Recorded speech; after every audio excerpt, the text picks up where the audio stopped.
पुराने जमाने की बात है। इस जमाने में पक्की बोलते थे। पक्की आज भी बोलते हैं, लेकिन उनकी जबान समझी नहीं जाती। इस जमाने में पक्कियों की जबानें लोग समझते थे। पंखो और मंखो दोनों तोते बाग में अमरूद के पेड़ पर रहते। सारा दिन यहाँ वहाँ घूमते और शाम में आकर पेड़ की शाखों में टें टें करने लग जाते। सिर्फ एक अमरूद ही खा खा कर उनके मुंह का जायका यकसा हो गया, तो उन्होंने जायका बदलने की खातिर दूर तक उड़ान भरने की सोची।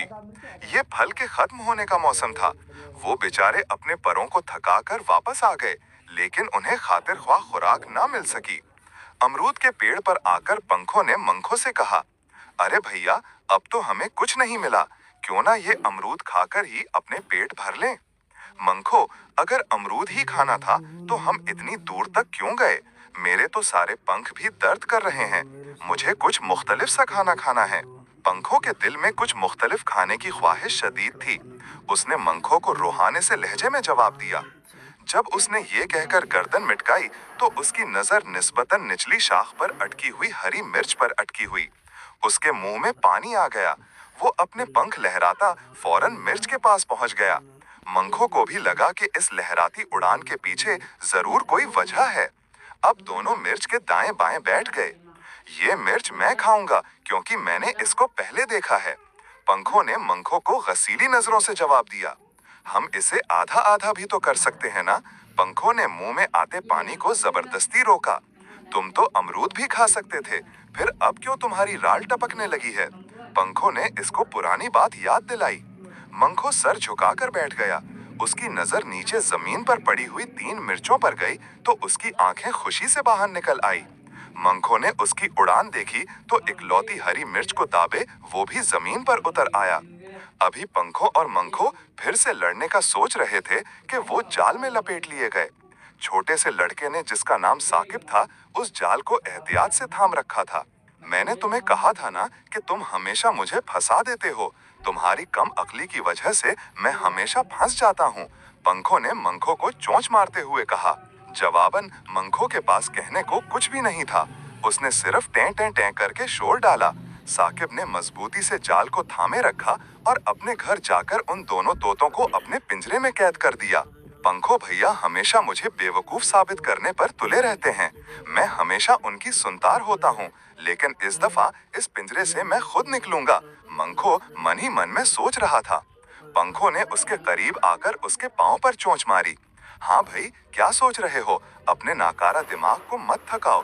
तुम छोटे हो, वक्त के साथ साथ चीजों को समझने की अहलियत तुम में बढ़ती चली जाएगी। लेकिन अभी तुम अक्सर ही बेवकूफी कर जाते हो, इसलिए मैंने तुम्हें डपट किया। भैया, तुम इस बात को दिल पर ना ले लेना। पंखों ने मंखों को मनाने की कोशिश की। अच्छा, मंखों ने यक लफ्जी जवाब देकर नीम रजामंदी जाहिर कर दी। देखो भैया, इस पंजरे से ज्यादा बड़ी मुसीबत हमने आज तक नहीं देखी। अब मैं तुम्हें बताता हूँ कि हमने कैसे इस मुसीबत से छुटकारा हासिल करना है। तुम वही करना जो मैं कहूँगा। इस तरह पहले तुम आजाद हो जाओगे और बाद में मुझे भी आजादी मिल जाएगी। पंखों ने मंखों के कान में सरगोशी की। सच्ची? खुशी से मंखों की आंखें फिर बड़ी हो गई। मच्ची, पंखों ने जवाब दिया। अब दोनों पिंजरे की जाली को देखने लगे। हम क्या करेंगे? मंखों ने पूछा। जवाबन पंखों ने सारा मंसूबा गोश गुजार कर दिया। दोनों भाइयों ने मिलकर पंजरे की जाली को चोंच से हिला जलाकर देखना शुरू कर दिया। एक जगह से उन्हें उनकी मतलब की जाली मिल गई। वो हल्की हल्की हिल रही थी। अब पंखों ने अपनी चोंच से पूरा जोर लगाकर जाली को ऊपर की तरफ उठाया। मंखों ने अपनी चोंच इस रास्ते से निकाली। पंखों ने मजीद जोर लगाया, जाली को मजीद ऊपर किया। मंखों का सरा पिंजरे से बाहर था। पंखो अपना जोर लगा रहा था कि यकायक मंखों ने टें टें टें का शोर बर्पा कर दिया। हाय, मैं मर गया! हाय मेरी गर्दन! शोर सुनकर पंखों की जान तो जो निकलनी थी वो निकल गई, लेकिन साथ ही साथ साकिब भी दौड़ता हुआ कमरे से निकला। उसने पिंजरे के पास आकर मंखों की गर्दन को वापस अंदर किया और बहुत शरारती हो का तबसरा करके पिंजरे की जाली पर लोहे की तार लपेट दी।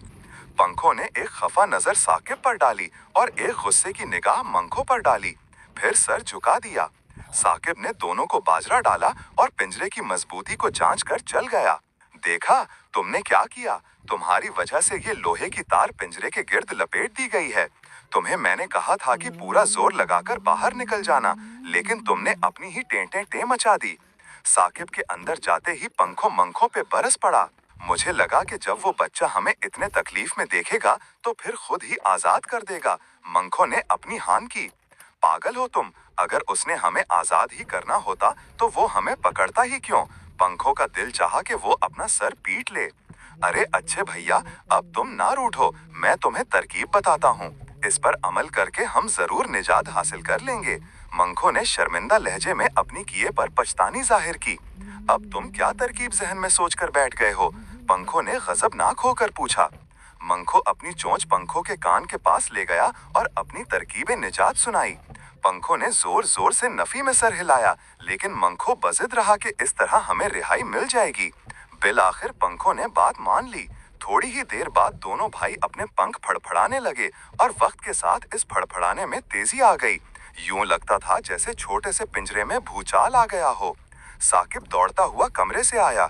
उसने जब ये इफ्तार देखी तो अपने बड़े भाई नाजिम को भी बुला लिया। नाजिम ने फौरन कैंची मांगी और पंखों और मंखों के चीखने चिल्लाने की परवाह किए बगैर उनके पंख काट दिए। अब ये अगर पिंजरे से निकल भी गए तो उड़ नहीं सकेंगे। नाजिम ने साकिब को हौसला दिया तो दोनों भाई कमरे में चले गए। पंखों को अपने पंख बहुत अजीज थे।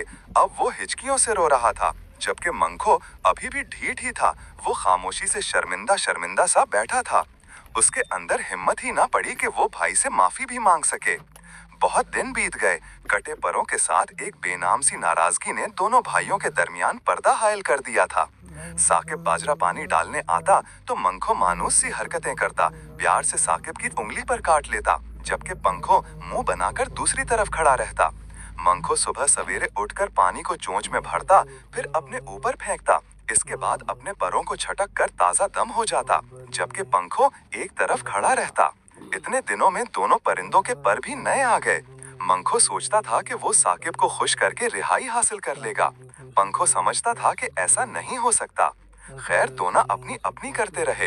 एक दिन शाम में साकिब के घर वाले करीबी अजीज के घर गए। साकिब घर में अकेला था। न जाने उसके मन में क्या समाई, उसने पिंजरे में बाजरा डाला। मंखो ने हमेशा की तरह इसकी उंगली पर प्यार से काटा तो साकिब ने भी उसके सर को सहला दिया। फिर साकिब ने पंखों को पकड़कर बाहर निकाल दिया और जाकर मुंडेर पर बिठा दिया। ना तुम हंसते हो ना बोलते हो, तुम खुश नहीं लगते, यूं करवा उड़ जाओ, साकिब ने पंखों को कहा। पंखों को बहुत खुशी हुई। मंखो बिल्कुल सहम गया।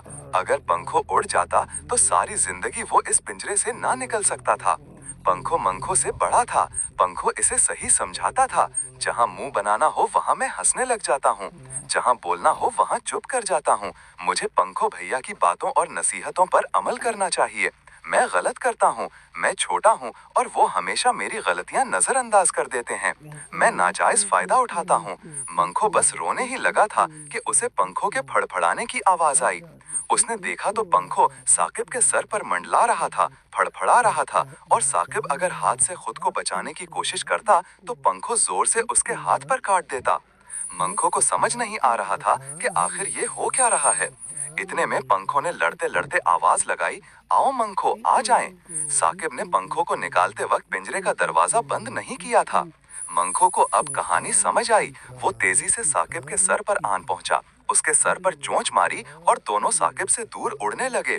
ये चोंचों के भूत बातों से नहीं मानते, मंखो ने पंखों को प्यार से देखते हुए कहा और लंबी उड़ान भरी। दोनों आजाद हो गए। कैसी लगी आज की स्टोरी?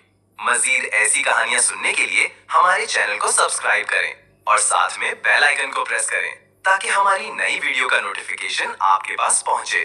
फिर मिलेंगे एक नई वीडियो के साथ। तब तक के लिए अल्लाह हाफिज।